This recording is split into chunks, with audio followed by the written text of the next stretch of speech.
Bienvenue sur Contredire. Aujourd'hui, nous allons parler des conflits au Soudan et au Soudan du Sud. Ses parties impliquées, ses racines, son histoire. N'hésitez pas à vous abonner.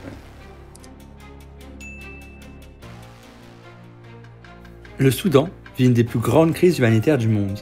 Au mépris des aspirations démocratiques étouffées, des morts, de la famine, deux militaires s'affrontent pour le pouvoir. Ce conflit est instrumentalisé par la droite contre la gauche pro-palestinienne, comme ici. Collective autour de ce conflit israélo-palestinien, qui est un conflit très grave et qui déchire la région depuis des années maintenant, en comparaison à d'autres conflits. Et j'ai fait quelques recherches cet après-midi sur d'autres conflits que je voulais ici vous soumettre à la réflexion collective et sur lesquels on a finalement un certain silence assourdissant. Le conflit au Soudan depuis avril 2023. Cette macroniste qui n'a jamais parlé du Soudan jusque-là dénonce le silence de LFI sur ce conflit. Or, la députée LFI Nadège Abou-Mangoli est une des élues les plus mobilisées sur ce conflit au Soudan.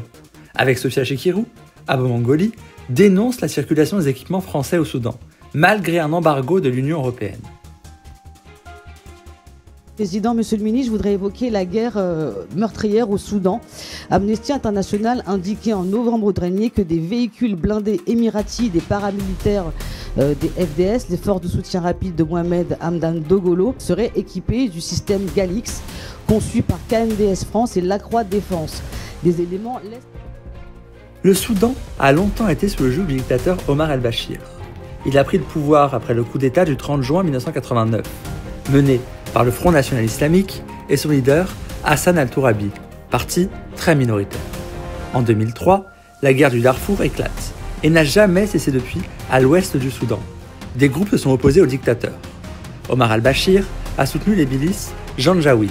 Il a joué sur les divisions locales et la négrophobie pour garder le pouvoir. La guerre au Darfour a valu un mandat d'arrêt à Omar el-Bachir pour crimes de guerre, crimes contre l'humanité et génocide de la Cour pénale internationale en 2009. Il a perpétré ces crimes sur les Fours, les Massalites et les Agouas, au service d'un discours négrophobe. À la suite d'un autre long conflit, le Soudan du Sud a pris son indépendance le 15 janvier 2011, un État majoritairement chrétien et animiste. Omar el-Bachir ne voulait pas l'indépendance d'un territoire riche en hydrocarbures, mais s'y est résolu lors des accords de paix Nord-Sud de 2005. Le président Salva Kiir du Soudan du Sud et le vice-président Riek Machar se livrent depuis une guerre de pouvoir, loin des promesses initiales de ce jeune État. Ce référendum n'est pas la fin de notre périple, mais c'est plutôt le commencement d'un nouveau voyage. Il n'y a pas d'autre choix pour une coexistence pacifique. En 2018, Omar el-Bachir a appliqué l'austérité imposée par le Fonds monétaire international. Cela a fait exploser une colère existante depuis longtemps. L'étudiante et militante Ala Salah a été une icône de cette révolution soudanaise.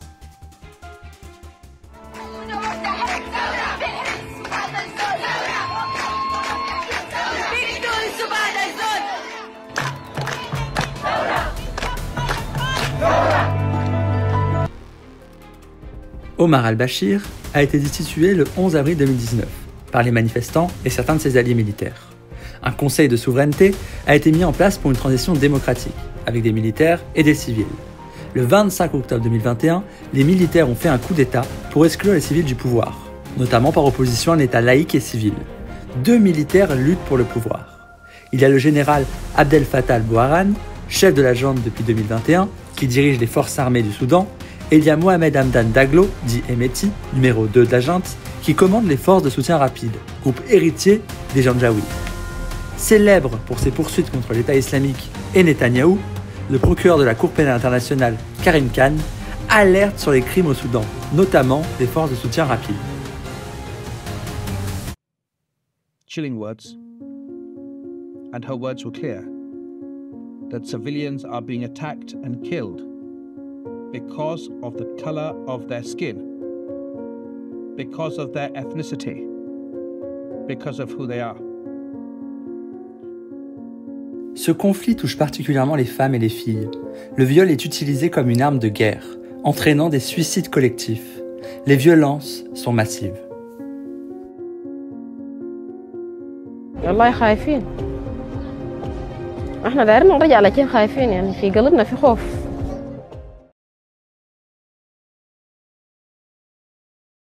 C'est une guerre entretenue par d'autres États pour avoir des ressources. Les Émirats arabes unis et le Tchad soutiennent les forces de soutien rapide, tandis que l'Égypte, l'Iran et la Turquie soutiennent les forces armées du Soudan. La Russie a pu être du côté des forces de soutien rapide avec Wagner, mais apporte parfois son soutien à l'armée. Il existe un embargo onusien depuis la guerre au Darfour en 2004.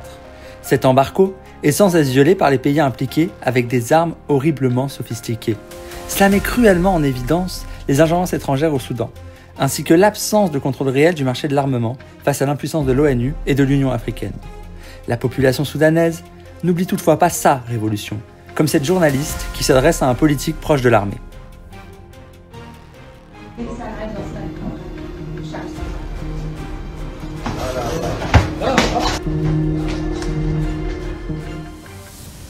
Qu'en pensez-vous? Merci d'avoir regardé la vidéo, merci de l'attention et à bientôt.